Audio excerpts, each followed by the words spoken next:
இன்னைக்கு நம்ம மெக்சிகோவில் பேசப்பட்ட ஒரு அர்பன் லெஜெண்டான த டியூப் ஆஃப் ஹவுஸ் அதை பற்றி பார்க்க போகிறோம். இது பார்த்தோம்னா மெக்சிகோவில் இருக்கிற மான்டே அப்படின்ற ஒரு பிளேஸில் வந்து இருக்குது. எதுக்கு இந்த ஹவுஸ்க்கு டியூப்ஸ்ன்னு பேர் வந்ததுன்னா, அந்த ஹவுஸ் பார்க்குறதுக்கே டியூபாக நீட்டி வச்ச மாதிரி இருக்கும். இந்த வீட்டை பார்த்தோம்னா 1917 வந்து கட்ட ஸ்டார்ட் பண்ணாங்க.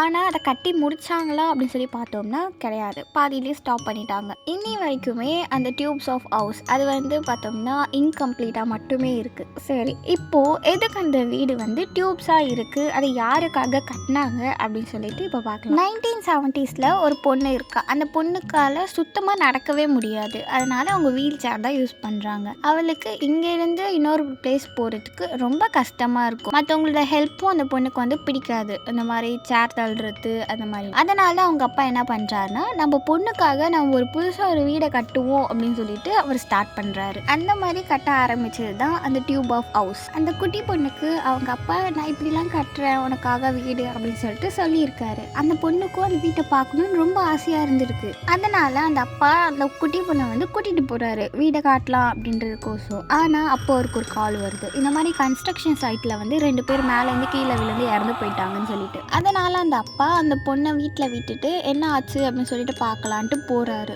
அங்கே பார்த்தோம்னா அங்கே இருக்கிற ஒர்க்கர்ஸ் எல்லாம் ஸ்ட்ரைக் பண்ணி இந்த மாதிரி நாங்கள் பண்ண மாட்டோம்னு சொல்லிட்டு எல்லாருமே போயிடுறாங்க. இதனால் அவர் என்ன பண்ணுறாருனா, புதுசாக வந்து ஒர்க்கர்ஸை வந்து போட்டு திருப்பி வந்து ஸ்டார்ட் பண்ணுறாங்க. இந்த வாட்டி அந்த குட்டி பொண்ணை அவங்க அப்பா கூட்டிகிட்டு போகிறாரு. ஆனால் அந்த வீடு இன்னும் ஃபுல்லாக கட்டி முடிக்கல. அப்படி இருந்தாலும் அவர் கூட்டிகிட்டு போகிறாரு காமிக்கலான்னு சொல்லிட்டு. அந்த குட்டி பொண்ணும் அந்த வீட்டை பார்த்தோன்னே ரொம்ப எக்ஸைட் ஆகிருக்கா. ஏன்னா அந்த வீட்டில் வந்து அவளை வந்து தள்ளணும் ஒருத்தவங்க அப்படின்னு சொல்லிட்டு எந்த அவசியமே கிடையாது. அந்த வீடு டியூப்ஸாக இருக்கும்ல, உள்ளேயும் வந்து அவள் ஈஸியாக போகணுன்ட்டு சர்வலாக கட்டியிருப்பாங்க எல்லாத்தையுமே. ஆனால் இதுதான் அந்த பாப்பாவுக்கு வினையாக போகுது. அவள் வந்து இந்த பிளேஸ்லேருந்து அந்த பிளேஸ்க்கு போகலாம் அப்படின்னு சொல்லிட்டு போகிறப்போ அவளோட அந்த வீல் சேர் கண்ட்ரோல் மிஸ் ஆகி செவுத்துல இடித்து கீழே விழுந்து அவள் இறந்து போகிறாள். இதனால் அவங்க அப்பா ரொம்ப ஃபீல் பண்ணுறாரு. நம்ம பொண்ணுக்காக தான் நம்ம வீட்டை கட்ட ஆரம்பித்தோம், இப்போ அவளே இல்லை, நம்ம ஏன் கட்டணும் அப்படின்னு சொல்லிட்டு எல்லா வேலையும் பாதியிலே ஸ்டாப் ஆகி போகுது.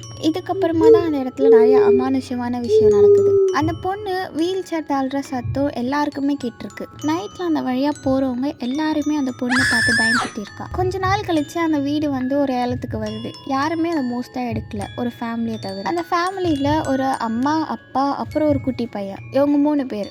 இவங்க அந்த வீட்டை கம்மியான ரேட்டுக்கு வருது, சரி நம்ம எடுத்துப்போம், நம்மளுக்கு ஃப்யூச்சரில் யூஸ் ஆகும் அப்படி சொல்லிட்டு எடுக்கிறாங்க. அன்றைக்கே வந்து அந்த வீட்டையும் பார்க்கறதுக்காக போகிறாங்க. அன்றைக்கி தான் ஒரு கோரமான சம்பவம் நடக்குது. அவங்க பாப்பா அங்கே மேலேருந்து விழுந்து இறந்து போகுது. நிறைய பேர் சொல்கிறாங்க அந்த பொண்ணால் தான் அந்த குழந்தை இறந்து போயிருக்கோம் அப்படின்னு சொல்லிட்டு. அந்த பொண்ணு அந்த வழியாக போகிறவங்க எல்லாரையும் எப்படி பயம் புத்தினாலோ அதே மாதிரி அந்த குட்டி பையனும் பண்ண ஆரம்பித்தான். இன்னி வரைக்குமே அந்த வழியாக போகிற எல்லாருமே அந்த குழந்தை அப்புறம் அந்த பொண்ணு இவங்க 2 பேரையும் பார்த்து தான் பேசு.